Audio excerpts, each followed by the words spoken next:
के ॿार ॼमण सां ई अलॻि हूंदा आहिनि।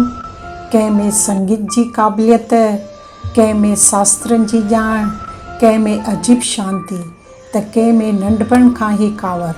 ऐं पोइ माण्हू हैरान थींदा आहिनि, ही नंढड़ी उमिरि में हिन खे एतिरो सभु कीअं अची वियो। छाकाणि त आत्मा सिर्फ़ु जिस्म नथी बदिलाए, आत्मा पंहिंजा संस्कार बि गॾु खणी हलंदी आहे।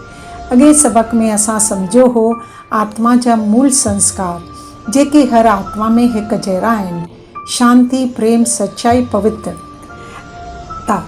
ऐं जॾहिं इहे जाॻंदा आहिनि त आत्मा जे चौधारी हिकु ख़ूबसूरत ओड़ा पैदा थींदी आहे। ऐं इहो असरु सिर्फ़ु उन इंसान ते न, पर घर जे माहौल ते बि पवंदो आहे, रिश्तनि ते बि पवंदो आहे, हेल्थ ते बि। पर अॼु असां ॻाल्हाईंदासीं ॿिए क़िस्म जे संस्कारनि जे, यानी पोएं जनमनि जा संस्कार, जेके आत्मा पंहिंजे तमामु वॾे सफ़र मां गॾु खणी अचे थी।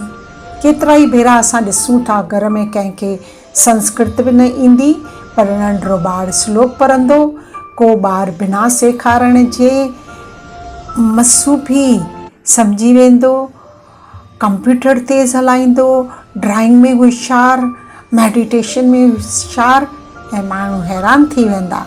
पर इहो सभु सिर्फ़ु हिन जनम जी ॻाल्हि न आहे, इहो कैरी फॉरवर्ड आत्मा जे पोएं सफ़र जो आहे। जीअं त कंप्यूटर में पुराणियूं ॻाल्हियूं, फाइल्स सभु सेव रहंदा आहिनि, अहिड़ी तरह थियल पंहिंजा पुराणा संस्कार बि आत्मा में रिकॉर्ड थींदा आहिनि, ऐं वक़्तु अचण ते इहे वरी ज़ाहिर थियण लॻंदा आहिनि।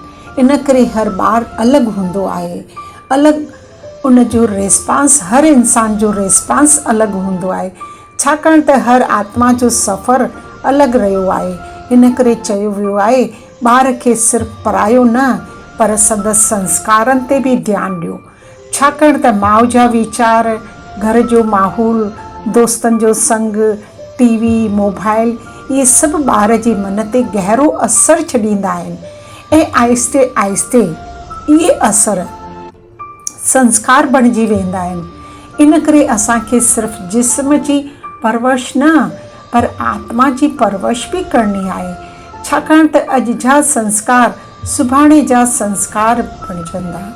ओम शांति शांति शांति।